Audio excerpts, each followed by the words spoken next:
Bonjour chers téléspectateurs de Global Africa Télé Sud, bienvenue dans votre émission Tumult.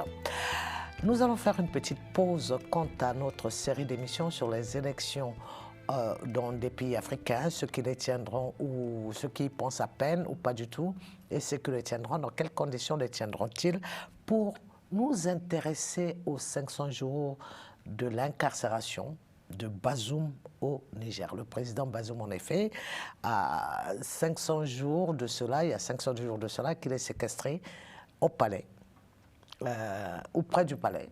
Nos invités nigérians nous le diront. Donc, pour parler de tout cela, je reçois aujourd'hui le docteur Mariama Djibril, président de l'ONG APED, Action pour la paix, l'environnement et le développement, ainsi que Galio Alassane, président du collectif pour la libération de Bazoum. Libérer Bazoum, un gros projet, non? Comment faire? Avec qui le faire? Avec le monde et avec plus particulièrement les démocrates et les voix décidantes aussi, les hommes politiques qui demeurent malheureusement complices de cette prise d'otage. Donc nous avons foi et il va être bientôt libéré parce que l'opinion commence à réaliser et prendre conscience l'arrivée et les raisons de cette prise d'otage. Mais vous ne pensez pas que ça devrait plutôt être plus tôt, lorsque la CEDEAO était encore engagée dans la lutte contre les coups d'État et pour le retour à l'ordre constitutionnel, qui du reste n'est plus évoqué du tout par ni la CEDEAO ni quelqu'un d'autre? Bon, la CEDEAO, quelque part, c'est quand même une organisation très importante sous-régionale et qui ne va pas s'aventurer dans des comportements comme la junte sahélienne essaie de faire. Donc je pense que c'est une organisation très importante, sous-régionale. Donc ils ont laissé le temps à cette junte du Sahel qui a créé son alliance fantôme AES. Donc ils les ont laissé le temps de réfléchir et de réaliser que toutes ces perspectives auxquelles ils se sont aventurés n'est que du folklore. Et plus le temps passe, tout le monde commence à prendre conscience. Et même en question la junte. Ouais. Mariam Djibril, docteur, quel est votre sentiment sur l'incarcération de Bazoum et la libération réclamée? Est-ce que c'est un slogan vain ou est-ce que Bazoum, qui est un président qui n'a pas démissionné, au contraire d'autres présidents de l'AES qui ont signé leur démission et qui sont considérés comme anciens présidents, Bazoum ne l'est pas, mais il n'y a pas de bruit autour de la libération de Bazoum, à part celui organisé à Caen le week-end dernier par les jeunes Nigérians pour demander sa libération, dont le président est en face de vous, Galio Alassane. Merci Sadio. 500 jours de détention pour le président Bazoum, c'est également 500 jours de silence, 500 jours de souffrance, 500 jours d'isolement pour un homme et sa femme qui étaient dans un premier temps avec son fils. C'est également 500 jours d'impuissance à libérer le président Bazoum, d'impuissance à faire entendre la justice, dans un premier temps, par les Nigériens, nous-mêmes d'abord, et dans un second temps, par les organisations sous-régionales telles que la CEDEAO et aussi toute la communauté internationale. C'est également 500 jours où, devant le monde entier, un président légitimement élu se fait incarcérer par sa garde présidentielle, et c'est 500 jours d'inaction, 500 jours d'attente. Et dans ces 500 jours, il n'y a pas que le président Bazoum qui est pris en otage, il y a le peuple nigérien également qui est pris en otage. Et ce que nous craignons, c'est que ces 500 jours se prolongent et que ce soit finalement des jours et des jours d'abandon, des jours et des jours d'oubli et des jours et des jours d'impuissance, je le dis encore, face à l'injustice. Mais comment expliquer donc cette impuissance face à l'impossibilité de faire libérer Bazoum, alors que dans le passé, on a vu une structure de la CEDEAO comme les Comores rétablir des présidents en leur place, ou intervenir tout récemment en Gambie quand Yahya Jammeh a voulu faire de la résistance. La force d'attente de la CEDEAO est arrivée pour faire partir Yahya Jammeh. Pourquoi avec Bazoum, qui n'est pas démissionnaire, on n'arrive pas à cette mobilisation selon vous? Déjà, il faut le dire, la CEDEAO telle qu'elle est aujourd'hui n'est plus la CEDEAO qu'elle était sous Yahya Jammeh, n'est plus la CEDEAO qui a pu rétablir effectivement certains présidents. La CEDEAO, il faut le reconnaître en ces moments, c'est une organisation sous-régionale qui agonise, qui a commis des erreurs. La CEDEAO a déjà échoué au Mali, elle a échoué au Burkina. Les putschistes connaissent déjà le schéma de la CEDEAO. C'est des cris, c'est des menaces brandies, et après, c'est des sanctions, puis c'est des désistements. Ils connaissent déjà le schéma que la CEDEAO allait suivre. Et aussi, dans le cas du Niger particulier, les putschistes, je pense, faut les reconnaître, ont été extrêmement intelligents. Ils avaient sorti une carte, pas la moindre, c'était la carte souverainiste, patriotique. C'était, on est envahi, on est agressé par l'extérieur. Et il y a eu aussi de la part de la CEDEAO une erreur de communication, de brandir tout de suite une intervention militaire qui sous-entend une agression extérieure. Donc les putschistes ont usé de cela pour dire on va être agressé et c'est de la faute de la France et il faut chasser la France. Et ils ont pu s'installer comme ça, très malheureusement. Alors Galidou, on a vu que pendant ces coups d'État-là, des présidents de la CEDEAO avaient des agendas qui, d'après certains observateurs, n'ont pas été de bon apport et ont plutôt profité aux putschistes pour justement asseoir un narratif très populiste. C'est-à-dire, à l'époque, Alassane qui avait besoin d'asseoir un troisième mandat, Macky Sall qui voulait modifier le calendrier électoral. Dans ces contextes-là, ils ont été ceux qui ont eu le plus, je cite des observateurs, ceux qui ont eu le plus peur d'un coup d'État dans leur pays, comme dans les autres pays, et en Guinée, au Mali, au Burkina, et ont durci le ton vers les putschistes. Est-ce que vous êtes d'avis? Bon, je vais quand même reprendre pour rejoindre ma sœur sur le cas de la CEDEAO et le fait que le Mali, elle avait échoué au niveau du Mali et au Burkina également. Si vous voulez, en fait, il y a une particularité qui s'est marquée sur le coup d'État, ou je dirais la prise d'otage au Niger. En réalité, ce n'est pas un coup d'État. Voilà pourquoi on remarque une faiblesse de la part de la CEDEAO, quelque part. Parce que pourquoi je dis ça, je m'exprime.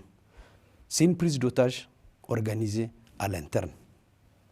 C'est ça qui fait un facteur à l'égard de la CEDEAO. Oui, mais c'est la même chose. C'était la même chose au Gabon. Si vous voulez, il y a eu une manipulation interne. Il y a eu une complicité politique au Niger qui a fait que oui, mais ça a marché. Politique ou militaire au Gabon aussi, c'était pareil. C'est pour arriver pour vous expliquer. C'était un coup d'État du palais. Mais la CEDEAO, sa faiblesse a commencé à passer aux aveux depuis quand elle a laissé, par exemple, au Guinée, quand le président avait brigué un troisième mandat. Donc, on a remis en question l'efficacité de la CEDEAO sur le plan démocratique, sur l'aspect de la démocratie, et qu'elle ne condamne pas. Donc, normalement, le Mali avait toutes les cartes parce que des présidents qui briguaient un troisième mandat ne sont pas interpellés, ne sont pas sanctionnés. Donc, c'est permis à tout le monde. Et ce qui fait que là, les militaires avaient besoin de prendre les choses en main. Et avec tout ça qui est accumulé auprès de la CEDEAO, c'est ça qui a rendu la CEDEAO, en fait, à un moment donné, inactif vis-à-vis du peuple de l'Afrique de l'Ouest. Maintenant, si vous voulez, concernant le regard qui est de l'international, des organisations du monde, ils ont regardé, ils ont donné toutes les cartes à la CEDEAO de jouer la médiation afin de restaurer cette démocratie, qui est le Sahel, le Niger, le Mali et le Burkina. Donc la tâche s'est multipliée. Et ce qui fait que, comme ma sœur a dit, les putschistes ont joué sur le faux slogan de victimisation, quelque part. Ils se sont victimisés, ils ont appelé à la propagande anticoloniale, anti-impérialiste, que voilà, aujourd'hui, on va même nous attaquer et nous imposer. Donc voilà ce qui fait que, si vous voulez, la junte a pu tenir et maintient toujours les otages avec elle. Cela fait plus d'insécurité qu'avant l'arrivée des putschistes au Sahel. Mais l'insécurité, quand elle n'est pas jugulée, quand des partenaires exogènes ne peuvent pas intervenir pour agir en faveur de la paix, est-ce que vous croyez toujours en la libération de Bazoum? On y croit. Et on continue à croire. Parce que le président Bazoum reste fort d'esprit. Et le Nigérien, comme je l'avais dit tantôt, commence à comprendre, commence à sortir du gouffre en réalité. Ils ont compris qui est le président Bazoum et qu'est-ce qu'il a pu faire aux Nigériens rien que durant les 2 ans et demi de sa gestion, concernant sur le plan sécuritaire, sur le plan pour éradiquer la corruption, arrêter la délinquance financière. Et aujourd'hui, les preuves sont là. Tout le monde le voit. Et la sécurité qui s'est totalement dégradée avec l'événement très très malheureux qui s'est passé d'ailleurs durant les 2 derniers jours et avec un bilan désastreux. Donc les Nigériens et l'opinion internationale commencent réellement à comprendre le jeu et l'agenda également de ces preneurs d'otages. Docteur Mariama, est-ce qu'on peut avoir espoir que Bazoum sera un jour libéré quand on est buté au silence de Tchani, qui ne communique pas, on ne sait pas ce qu'il pense, et que l'insécurité va de plus en plus grandissant? Est-ce que face à cela, il peut y avoir possibilité de création de forces réelles pour se battre et faire libérer et instaurer la démocratie dans votre pays? J'y crois fortement, parce que déjà, le président, vu l'attitude du président Bazoum, quelqu'un d'autre à sa place aurait démissionné, serait parti en exil quelque part, aurait abandonné le combat. Mais ces 500 jours de détention, c'est aussi 500 jours de résistance du président Bazoum, de lutte pour la démocratie, pour les Nigériens.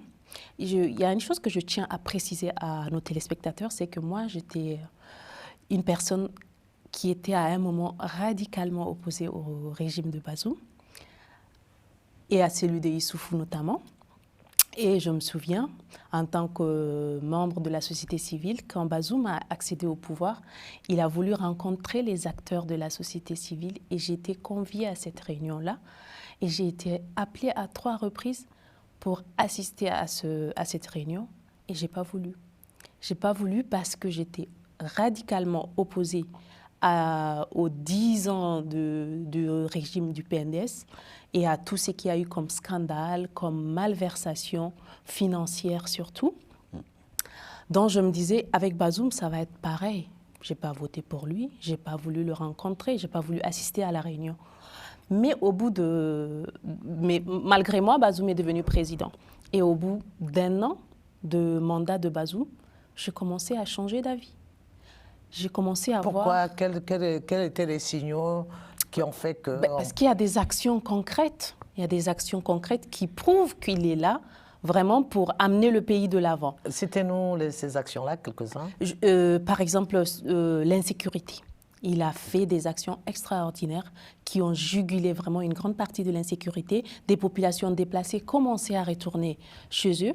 Et aussi, en tout ce qui concerne la délinquance financière, il commençait à arrêter des personnalités, jusqu'à même des ministres, ce qui était très rare sous Issoufou, on n'en a jamais vu, qu'un ministre soit emprisonné pour un scandale financier. Sous Bazoum, c'était ça, il y avait des personnalités qui étaient arrêtées pour chaque scandale financier. Donc, ça commençait à nous donner espoir. Et il y avait aussi des petites choses, en fait, qui compliquaient la vie des Nigériens, notamment ceux qui résidaient à Niamey, et ils faisaient en sorte de ne pas les faire. Je commençais à y croire, et jusqu'à aujourd'hui, je suis une de ces ferventes défenseuses, alors que 3 ans en arrière, j'étais radicalement opposée à lui. Je suis juste quelqu'un qui, quand je défends des causes justes. Quand je pense que cette cause est juste, je la défends. Quand je pensais que Bazoum n'était pas bien pour le Niger, j'étais radicalement opposée à lui et c'était ouvertement. Et quand j'ai commencé à croire qu'il posait vraiment les actions qu'il fallait, je commençais à le soutenir. Et aujourd'hui, je trouve dommage que quelqu'un qui était sur cette lancée-là, le pays avait pour la première fois un taux de croissance à 2 chiffres, 12%. Le pétrole allait passer de 20 000 à 100 000 barils. On était sur une lancée. L'éducation allait être une réalité. Il avait un projet d'internat pour les jeunes filles. Le pays était sur le bon chemin. Il n'y avait pas lieu de faire un coup d'État. Donc on était surpris et déçus à la fois. Mais voilà, chers téléspectateurs, je signale que pour cette émission, nous avons cherché en vain les pro-Tiani pour avoir un débat contradictoire. On n'a pas pu en avoir.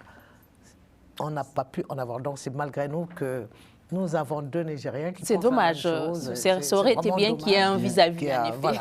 Donc, est-ce que finalement, Alassane Galiou, ce n'est pas justement Bazoum lui-même qui s'est tiré une balle sur le pied, notamment vis-à-vis de son prédécesseur, enfin, de ceux qui étaient avant lui, une lutte contre la corruption sans en avoir les moyens. Parce qu'en Angola, par exemple, Lorenzo l'a fait et il est toujours président. Bazoum a essayé de moraliser la vie politique en luttant contre la corruption. Ça lui a valu cette séquestration qui dure 500 jours.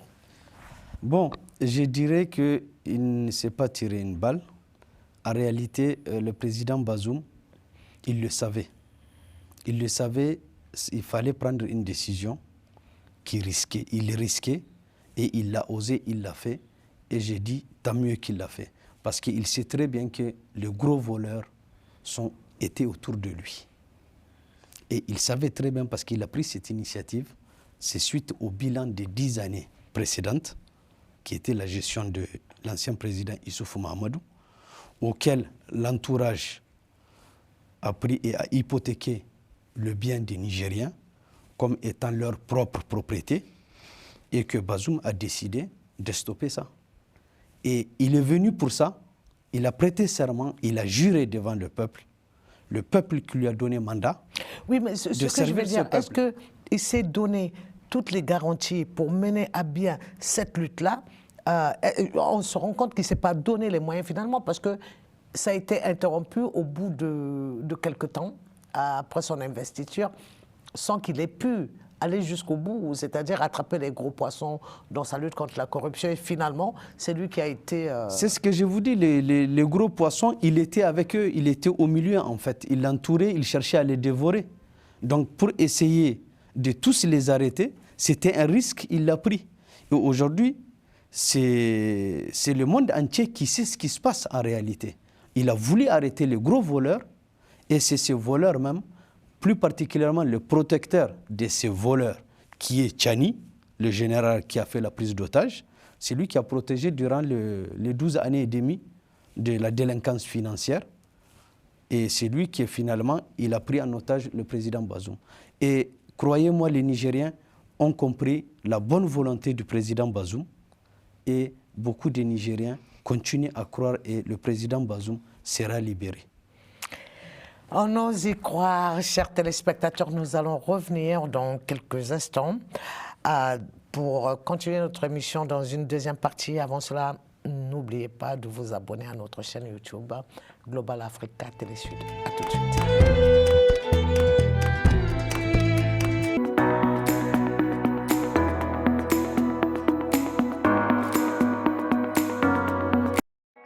Bienvenue dans l'univers de Noah Cosmetics.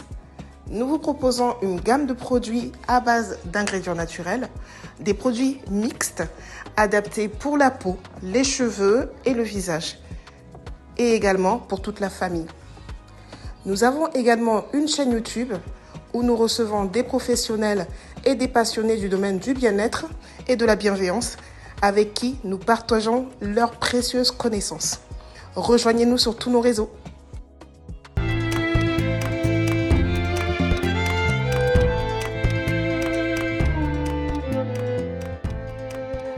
Bonjour chers téléspectateurs, nous revoici dans notre émission Tumulte sur Global Africa.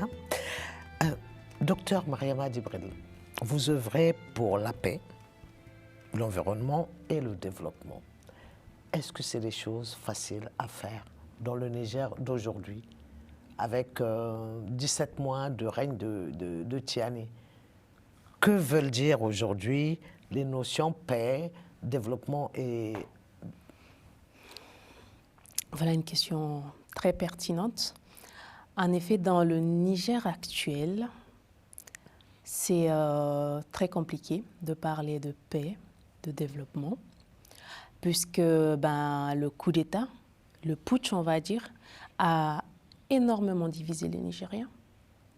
On a une partie de ceux qui soutiennent le putsch, qui sont, on va dire, traités comme des princes, et tout celui qui n'est pas d'accord, on lui cloue le bec.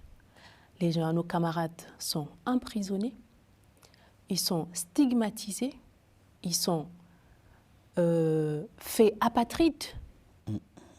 Les putschistes nous retirent la nationalité en ce moment. Tu n'es pas d'accord, on te retire la nationalité, tu n'es plus nigérien. Comme s'il y avait quelqu'un qui s'est réveillé en fait pour décider qui allait être nigérien ou pas. C'est nos ancêtres, c'est notre origine, c'est le sol qui nous a donné ce droit à la naissance. C'est un droit fondamental. On ne peut pas, pour des divergences d'opinion politique, retirer la nationalité à quelqu'un. Je trouve que c'est extrême. Et alors, pour revenir à votre question, dans ce contexte de de double mesure, t'es pro-putschiste, alors tu aimes le Niger, tu ne l'es pas, tu n'aimes pas ton pays, tu es apatride, tu es en complicité avec des puissances étrangères. On réduit le pays, le patriotisme, à l'acceptation de l'image d'un homme. D'un homme, d'un clan. Et ça, malheureusement aussi, ce n'est même pas la réalité sur le terrain. Il y a quelques personnes qui ont de l'audience sur les réseaux ou quelques chaînes de télé qui sont financées pour véhiculer ce message. Mais dans la réalité, dans le Niger profond, les gens n'ont rien à faire avec les putschistes. Les gens, leur souci, c'est manger, c'est être en sécurité, c'est pouvoir circuler librement. Chez moi, dans ma ville natale, vendredi dernier, des commerçants qui quittent Ningimi pour aller à Belabirine, à Kinjaindi, vendre leur bétail, ils reviennent, ils se font enlever, 20 personnes enlevées. On ne peut pas juste chasser, prendre nos marchandises, aller les vendre et rentrer chez soi le soir tranquillement. C'est ça la réalité du Niger d'aujourd'hui. Alors, quand on parle de paix, on parle aussi de relations de bonne entente avec les voisins, non? Qu'en est-il aujourd'hui du Niger de Tiani avec les voisins? Et quel impact ça a sur le développement et sur la paix dans la région? Bien, on peut considérer qu'il n'y a plus de relations avec les voisinages, les bons voisinages. Ce qui reste, c'est avec les Nigérias, le Tchad. Même les Nigérias, c'est juste. Le Bénin est toujours fermé. Le Burkina, qui fait leur alliance fantôme pour transiter la marchandise en partant de Togo. Et beaucoup de gens se font tuer. Après le Mali, beaucoup de Nigériens le disent, il n'y a aucun intérêt, la frontière avec le Mali, parce que c'est les 3 frontières, ils sont inaccessibles, ils sont impraticables. Donc, il n'y a pas d'intérêt. Les relations avec l'Algérie, dernièrement, ils ont fermé les frontières aussi, avec le Niger. Donc, il n'y a plus rien au Niger. Elle est coupée du monde. Et pour eux, le slogan qu'ils trouvent, c'est pour être bien, il faut couper avec le monde. Et c'est comme ça qu'on arrive à avoir la souveraineté. Ce qui est totalement faux et contradictoire.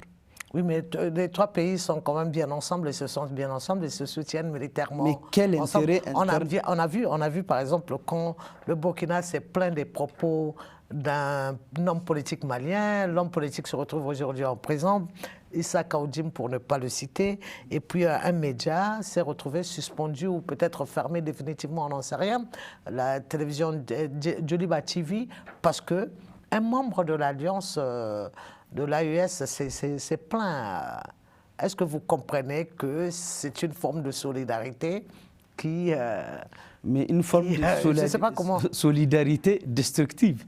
Donc, je ne vois pas, en fait, il n'y a aucun intérêt dans ça. Il n'y a aucun intérêt. En fait, ils se mettent dans une situation complètement suicidaire. Et je vais dire, en réalité, voilà une preuve où ces preneurs d'otages n'ont rien à voir avec la situation du peuple, en vrai, en tant que tel. Ils ne se préoccupent pas de la situation du peuple, plus particulièrement le peuple lambda. Parce qu'aujourd'hui, la majeure partie d'activités, de transactions, marchandises, tout ce qui s'ensuit, se fait avec le Bénin. Aujourd'hui, nous savons très bien la cherté de la vie qui pèse énormément sur le peuple lambda. Avec le Nigeria, ça va quand même. Le Nigeria, avec le terrorisme qui continue, mais ce n'est pas aussi efficace avec le Bénin. Parce que vous avez des trucs qui arrivent de côté Bénin, qui transitent même au Niger pour aller au Nigeria. Nous les savons tous. Ne serait-ce que même sur le plan de l'automobile, le transport de l'automobile, ça quittait Bénin pour transiter au Niger. Ça faisait de la recette au Niger. Ça faisait nourrir des familles. Il y avait des chauffeurs qui transportaient par jour. Il y a plus de 200 à 300 000 véhicules qui transitaient. Et vous imaginez, chaque chauffeur pouvait nourrir 10 bouches au Niger. Et aujourd'hui, imaginez la catastrophe. Alors, docteur Mariama, dans quelques jours, la sortie de l'AES, de la CEDEAO, sera actée. Oui. Je ne pense pas. On va voir. On va dire, moi je pense cette histoire de sortir de la CEDEAO, les pays de l'AES, il faut les appeler comme ça, je pense qu'eux-mêmes ne le veulent pas. Ils n'y croient pas. C'est juste un chantage. Vous nous faites des restrictions, vous nous exigez des trucs. Donc, quand on quitte la CEDEAO, on n'est pas obligé de respecter vos règles. C'est un chantage. Mais je pense que s'il faut aller jusqu'au bout, ils se rétracteront. D'ailleurs, ça se fait sentir au Mali. Le Mali qui dit que il ne faut pas être pressé, ils ne vont pas forcément sortir de la CEDEAO tout de suite parce qu'il faut faire des passeports. Ils resteront quand même de l'UEMOA. C'est pas comme changer voilà, de pays. Je pense... Quand on sort de l'UEMOA, quand on reste dans l'UEMOA, ça ne sera que... Si la monnaie change, si le CFA change en écho, ça ne sera plus que pour quelques années, pour pas que l'UEMOA n'existe plus pour eux, parce que l'UEMOA renferme l'économie des pays de la zone CFA, alors que l'éco, ça va s'étendre aux pays anglophones, qui fera que d'office l'UEMOA disparaîtra. Est-ce que s'ils sortent, l'espace économique aussi ne leur sera pas retiré, ou est-ce que ça sera dans la fermeture, comme on a fermé les yeux avec la Mauritanie quand elle est sortie de la CEDEAO, il n'y a aucun effet sur les peuples de la CEDEAO et de la Mauritanie sur sa sortie de la CEDEAO finalement? Tout dépendra aussi de l'attitude de la CEDEAO, de comment elle a envie de se faire respecter ou pas. S'ils sont dans cette position jusqu'au boutiste, est-ce que la CEDEAO aussi ne va pas leur dire vous avez dit vous sortez, c'est acté, vous sortez. Parce qu'il ne suffit pas de faire du chantage, on sort et... Oui, mais sortir et continuer à bénéficier des avantages de la CEDEAO comme la Mauritanie. Ce n'est pas possible. Normalement, la CEDEAO doit leur imposer un comportement. Vous ne faites plus, vous devez avoir votre propre passeport, vous devez avoir votre propre monnaie, vous devez demander le visa pour voyager dans les pays de la CEDEAO, normalement en tout cas. Mais moi, de toutes les façons, dans le fond, j'y crois pas en fait à cette volonté de sortir de la CEDEAO. Il y a le Sénégal qui est médiateur avec Bathily. Est-ce que vous pensez que finalement le Sénégal de Diomaye arrivera à convaincre les pays de la CEDEAO de ne pas quitter et de rester dans ce grand ensemble pour le bien de tous, ou bien vous pensez qu'ils seront assez têtus? Moi, je pense qu'il y va de la crédibilité de la CEDEAO. Et je pense qu'actuellement, la CEDEAO a enclenché un système de sourde oreille. Elle le regarde, elle les supervise. Elle sait très bien que, quand même, c'est une communauté de l'Afrique de l'Ouest et elle est quand même rigoureuse. Il y a des responsables conscients dedans. Ils ont une charte à respecter. Ils ont des conditions à respecter. Ils considèrent que cette AES n'est qu'une alliance fantôme et qu'ils leur laissent le temps de faire leur illusion. Mais le jour J, je pense la CEDEAO va leur dire qu'ils n'ont aucune légitimité de demander de quitter dans l'organisation. Normalement, pour quitter une organisation sous-régionale, il y a des conditions. Il faut que le peuple accepte. Il faut être président de la République. Mais c'est justement ça. Ça. Si on en est arrivé là, est-ce que les présidents de l'AES, les présidents de la transition, ces gens-là ne se sont pas donné trop de droits? Mais la CEDEAO et que le peuple aussi ne leur a pas fait endosser trop de choses, parce qu'en négligeant les maires, les préfets qui devraient avoir un rôle, ils ont tout fait endosser à ces dirigeants-là qui croient qu'il leur faut aussi du temps pour mener des missions qui ne sont pas les leurs à bon terme. Moi, je maintiens mon avis, il y va de la crédibilité de la CEDEAO. Elle n'a pas droit à l'erreur. Si cette CEDEAO appartient uniquement au chef d'État et au gouvernement, ou elle prend son destin en main, elle agit pour le peuple. C'est un de deux, c'est à elle de choisir et elle doit assumer par la suite. Mariama, on a vu que la lutte contre l'insécurité, les pays de l'AES ont beaucoup compté sur la Russie. Or, il y a quelques jours, on a vu comment la Russie a abandonné la Syrie en fuyant même avec son matériel militaire pour aller le protéger ailleurs, certainement. Est-ce que c'est bon signe ou pas pour les pays de l'AES qui ont fondé l'installation, la construction de leur sécurité sur l'apport militaire de la Russie? Sadio, s'il y a bien un point sur lequel les dirigeants de l'AES sont forts, c'est le chantage affectif. C'est la France, tu n'es pas d'accord avec nous, tu penses qu'on n'est pas légitime, alors on va te mettre dehors et on va amener ton concurrent. Si après le coup d'État, la France avait acté, dit je reconnais Assimi, je reconnais Ibé, je reconnais Tchani, je pense qu'elle ne sera pas dehors. Mais comme la France attachée à la démocratie, à la défense de la démocratie, s'est dit on n'est pas d'accord. C'est pas le cas en Guinée, au Tchad et le double standard. On en reparlera. C'est vrai qu'il y a eu des poids de mesure. Ça sera un autre débat. Je suis d'accord sur notamment au Tchad. Il y avait des raisons valables. Peut-être on aura un autre débat dessus. Vous me direz peut-être que les autres n'étaient pas affrontés à la lutte contre l'insécurité, mais le Tchad aussi. Et que le Tchad, voilà qui déclare à grande pompe chasser la France, qui avait prévu depuis 2 ans de réduire,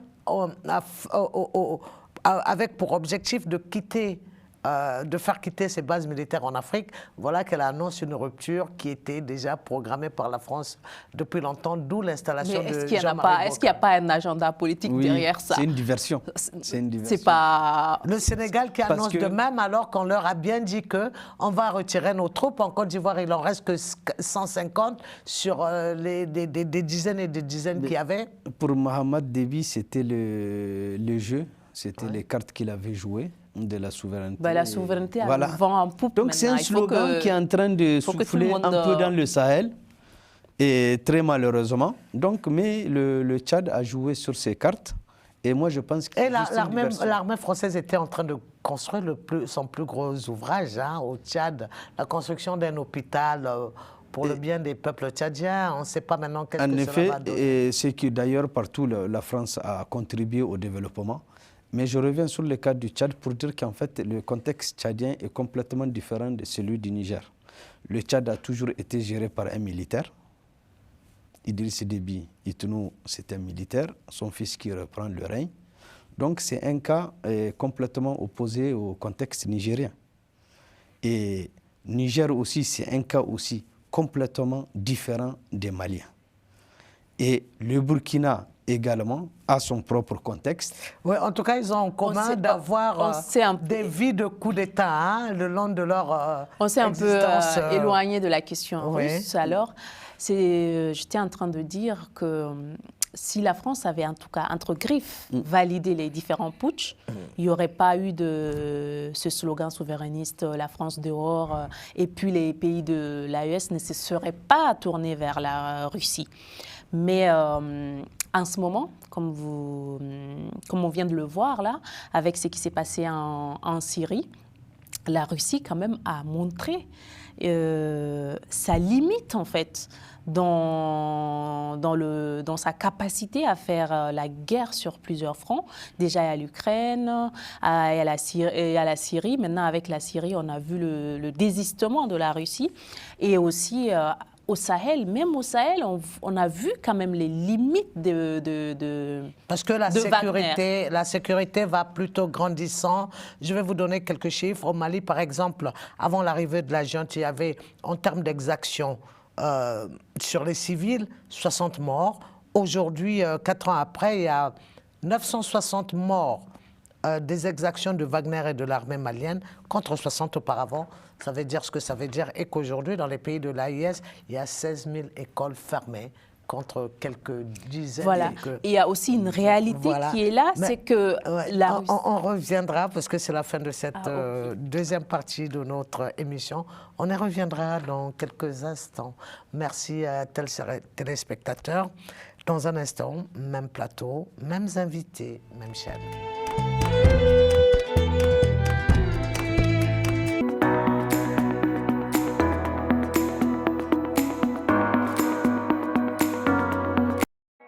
Bienvenue dans l'univers de Noah Cosmetics. Nous vous proposons une gamme de produits à base d'ingrédients naturels, des produits mixtes adaptés pour la peau, les cheveux et le visage, et également pour toute la famille. Nous avons également une chaîne YouTube où nous recevons des professionnels et des passionnés du domaine du bien-être et de la bienveillance avec qui nous partageons leurs précieuses connaissances. Rejoignez-nous sur tous nos réseaux.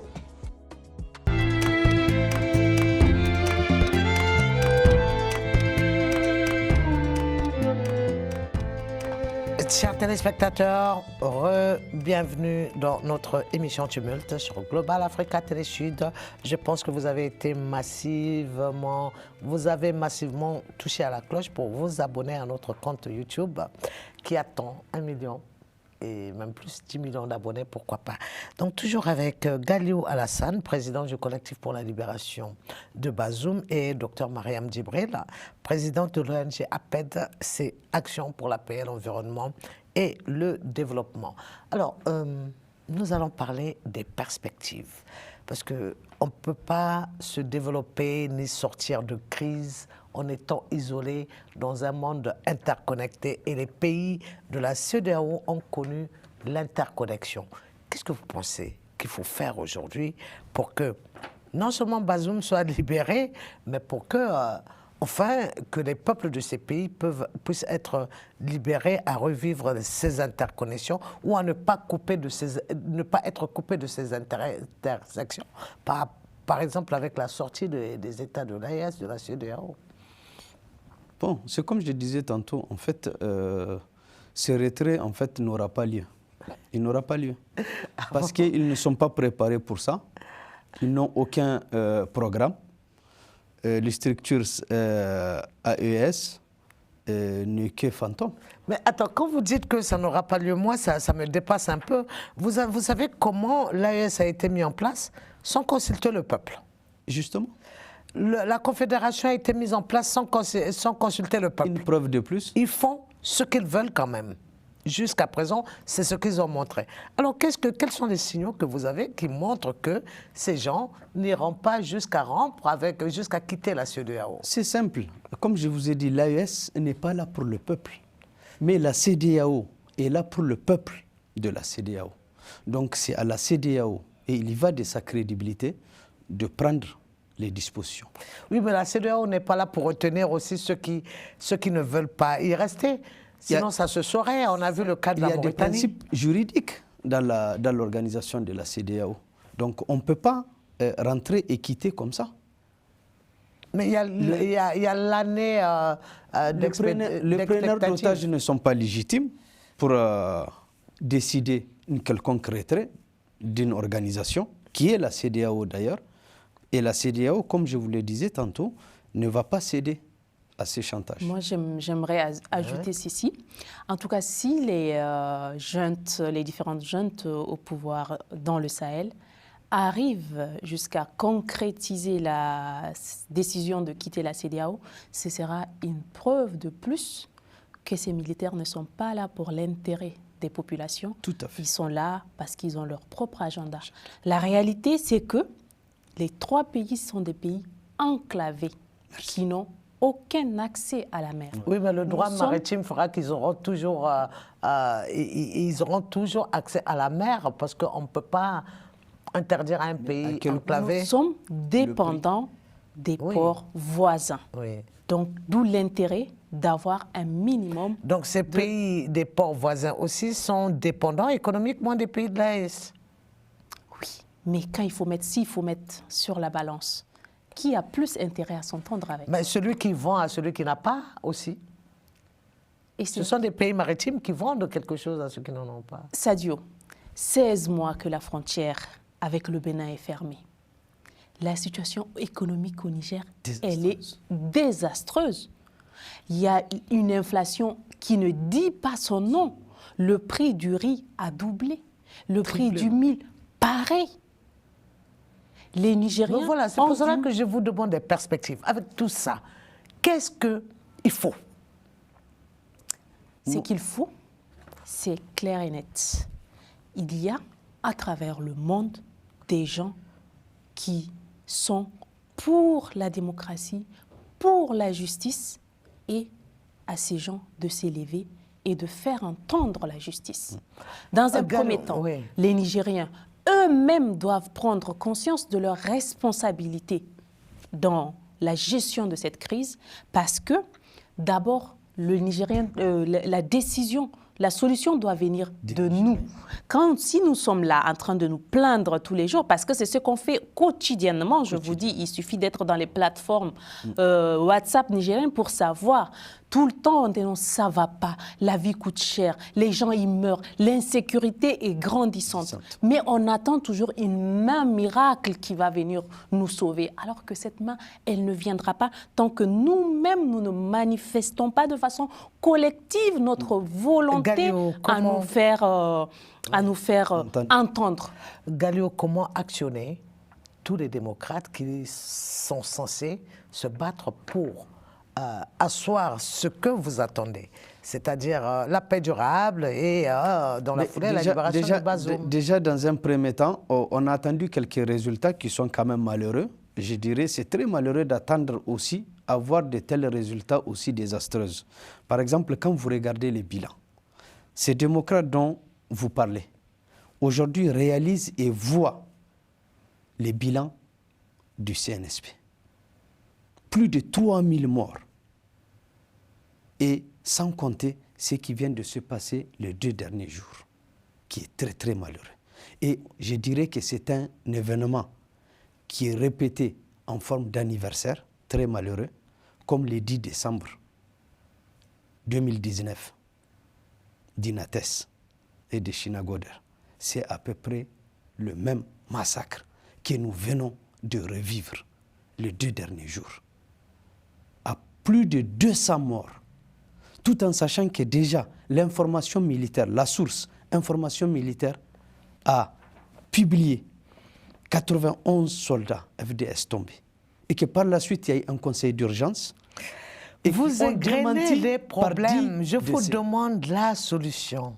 Sadio, c'est en apprenant acte de ces problèmes que les démocrates et les Nigériens, nous qui sommes Nigériens, nous allons se mettre debout et nous allons manifester notre contentement. Et j'en appelle plus particulièrement à la jeunesse. Si une partie des Nigériens politiques est corrompue, je suis convaincu que la jeunesse a pris conscience. Et c'est à cette jeunesse de sauver notre nation. On doit la sauver. Mariam? En effet, Sadio, la décision doit d'abord venir de nous, mais aussi on vit dans un monde globalisant. On parle même de village planétaire. On ne peut pas vivre sans relation avec le monde extérieur. Aujourd'hui, le Niger est isolé. On a des problèmes. Pas que le Niger, hein, c'est les pays de l'AES, le Mali, je parle le du Niger parce que c'est le Niger qui me concerne le plus. Je crois que ce sont des problèmes similaires. Aujourd'hui, on ne peut pas parler que du Niger ou que du Mali, que du Burkina, parce qu'il y a l'existence de l'AES, même s'il n'a pas de siège, il n'a pas de secrétariat permanent, ni de budget connu en tout cas, mais ça reste un espace. C'est pour ça que je vous dis, elle est fantôme. Donc, nous devrons soigner nos relations avec le monde extérieur. Je suis d'accord quant à diversifier les partenaires, tous ces slogans de « on a le droit de traiter avec qui on veut ». Effectivement qu'on a le droit de traiter avec qui on veut. Ce n'est pas ça le problème. Le problème, c'est de se mettre à dos le monde entier parce que juste on t'a dit que tu as fait quelque chose d'illégitime et qu'il faut rectifier. Tout pays qui te dit il faut ramener l'ordre constitutionnel, tu le chasses. Tu le mets dehors, ou ça devient tout de suite ton ennemi. Mais en fait, ils sont qui ces militaires face à 25 millions de Nigériens qui souffrent par leur faute, face à 25 millions de Nigériens qui ont du mal à dormir tranquillement, qui ont du mal à accéder aux soins essentiels, qui ont du mal à accéder à l'éducation. Aujourd'hui, au Niger, dans la région de Tillabéri, dans la région de Difa, le nombre d'écoles fermées, on n'en compte pas. Après, qu'est-ce que ça va produire? Ces jeunes qui grandissent sans accès à l'éducation, ça va être une bombe à retardement dans 20 ans. Et ces relations bizarres qu'ils nouent avec d'autres pays, même s'ils ont chassé certains, et en ramenant d'autres. Par exemple, je vais aller très franche, je parle de la Russie. Pourquoi chasser quelqu'un pour ramener un autre? Dans 30 ans, ce sont encore nos enfants qui vont aller se sacrifier, se mettre devant des armes, se faire tuer pour chasser les Russes. Pourquoi? Pourquoi? Juste pour vous maintenir au pouvoir alors que vous n'avez aucune légitimité. Si aujourd'hui vous estimez que parce que vous avez des armes, vous pouvez vous réveiller un matin, kidnapper un président, lui dire il n'a plus le droit de sortir et vous auto-proclamer président, est-ce que vous êtes mieux alors que ces djihadistes qui prennent leurs armes et qui sèment la terreur partout? Vous n'êtes pas mieux qu'eux. Galiou, est-ce que le partenariat avec la Chine sur les contrats miniers ne susciteront pas espoir pour les Nigériens finalement? Il paraît que ce sont des contrats qui seront beaucoup plus profitables. Je pense que la Chine est plus dans le domaine du pétrole avec le Niger. Et d'ailleurs même, j'accuse il y a des mines liquides et mines solides. L'initiative d'entreprendre avec la Chine concernant le domaine de l'uranium. Et à un moment donné même, il parlait de, je ne sais plus, c'était l'Iran qui voulait entretenir des relations avec concernant l'uranium. Je ne veux pas rentrer dans ces sujets parce que je ne le maîtrise pas. Mais ce qui est sûr, concernant la Chine, quelque part aussi, elle a trahi le peuple nigérien. Parce qu'elle aurait dit freiner ces preneurs d'otages, mais comme chaque pays ne regarde que ses propres intérêts, comme ils ont brandi le slogan en disant que la France regarde ses intérêts, mais la Chine aussi regarde ses intérêts, continue de pomper le pétrole, elle le donne à ces preneurs d'otages. Ils disaient qu'ils avaient pris un emprunt à hauteur de 400 millions de dollars, qui ne sont pas 400 millions de dollars. Ils devront le dire au peuple et dire la vérité au peuple. Et très prochainement, c'est plus de 400 millions de dollars qu'ils ont pris. Mais comment vous le savez Les documents se retrouveront très bientôt sur les réseaux sociaux et ils verront le ministre Lamine Zen. Moi, je l'appelle le ministre, mais en réalité, il n'est pas ministre pour moi. Mais juste pour faire référence, qu'on arrive à comprendre de qui je parle, le ministre Lamine Zen, qui a cautionné également cette traîtrise, le monde et le peuple nigérien saura en réalité cette prise d'otage ne fait que durer. Et je suis persuadé, la jeunesse va s'élever. Comme disait ma sœur, ils n'arrêtent pas de chasser tout celui qui leur impose à un retour à l'ordre constitutionnel. Ils finiront par se faire eux-mêmes chasser par le peuple nigérien. Nous qui sommes la jeunesse consciente. Mais jusqu'à présent, je ne vois pas, vous ne me dites rien qui présage de l'espoir pour votre pays.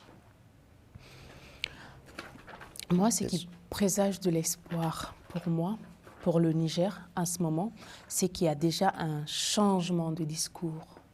Et de mentalité aussi de la jeunesse? Oui, il y a une prise de conscience maintenant. Il y a une prise de conscience. Un revirement réel. de... Parce qu'il y a quelques mois, les gens étaient à fond dans la manipulation, dans la désinformation. Et maintenant, ça a changé. Les gens, de toutes les façons, on ne peut pas tromper longtemps, tout le temps, tout le monde tout le temps. On peut tromper une partie du peuple à un certain moment, mais les gens ils finissent par se réveiller. Et là, les Nigériens se réveillent. Les Nigériens, maintenant, ils n'est plus dans les discours. Dans le discours, c'est la patrie, il faut se sacrifier pour la patrie. Il veut du concret. Il n'est plus dans les discours et la junte ne fournit rien de concret. Ça va faire bientôt 1 an et demi, il n'y a rien. Aucun agenda, aucun planning, aucun développement, aucune œuvre. Il n'y a pas, faites le bilan, on fait le bilan des 17 mois, il n'y a rien de concret que des mises en scène. Aujourd'hui, on sort ce scénario, ça passe. 2-3 jours, les Nigériens commencent à se fatiguer, on en sort un autre. C'est une succession de mises en scène, il n'y a rien de concret. On ne peut pas gérer un pays comme ça. On ne peut pas tenir dans la longueur, dans la durée comme ça. Les Nigériens en ont marre et ils expriment ça. Et ce que j'adore, c'est que c'est les Nigériens lambda du fin fond du Niger qui qui envoient des messages vocaux, ils disent dispatcher ça à tout le monde et qui expriment leur opinion. Ce n'est plus les gens qui sont partis à l'école comme nous, qu'on considère comme des vendus, mais c'est le Nigérien lambda, le pauvre paysan qui s'exprime et qui malheureusement n'aura jamais accès à des plateaux télé comme moi ici ou comme la télé nationale nigérienne, mais ils s'expriment. Les gens, ils en ont marre, ils souffrent dans leur chair et je pense qu'on doit, pour ces gens-là, se battre et libérer notre pays qui souffre. Et plus ça dure, plus ça va s'empirer parce qu'en ce moment, je vous dis, d'un point de vue sécurité, les djihadistes ont pris contrôle d'une grande partie. Une très bonne partie. Du territoire nigérien, notamment à Tillabéri, à Tawa, où ils font payer des impôts aux populations. La situation nous allons laisser le dernier mot, le mot de conclusion au seul joli garçon du plateau. Quelques secondes. Merci. Je vais quand même compléter ce que on n'aura pas le temps. dit. On n'aura pas le temps. On n'aura pas du tout de temps. On n'a que quelques secondes pour terminer l'émission. Voilà. D'accord. Ben, écoutez, moi, j'appelle à la jeunesse de prendre sa responsabilité en main. Et il n'y a que la jeunesse qui peut libérer ce pays dans cette situation. La jeunesse, elle n'est pas encore corrompue. Et j'ai espoir en cette jeunesse. Il faut que nous nous engageons et que nous soyons comme une seule personne et nous réclamons ce retour de la démocratie et la libération du président avec sa femme et tous les détenus politiques et militaires également. Merci beaucoup. L'émission sur les 500 jours de l'incarcération de Bazoum s'est tenue avec Mariam Djibril, présidente de l'ONG APED, Action pour la paix, l'environnement et le développement, ainsi que Galiou Alassane, président du collectif pour la libération de Bazoum. Et donc, nous avons fait un break, une pause sur la série d'émissions que nous menons sur les élections en Afrique, que nous reprendrons très bientôt, très prochainement, après cette émission-ci. Merci à vous tous. N'oubliez pas de vous abonner. Ça devient ma litanie, ma prière pour emmener beaucoup plus d'abonnés sur la chaîne YouTube de Global Africa Télé Sud. Merci à vous.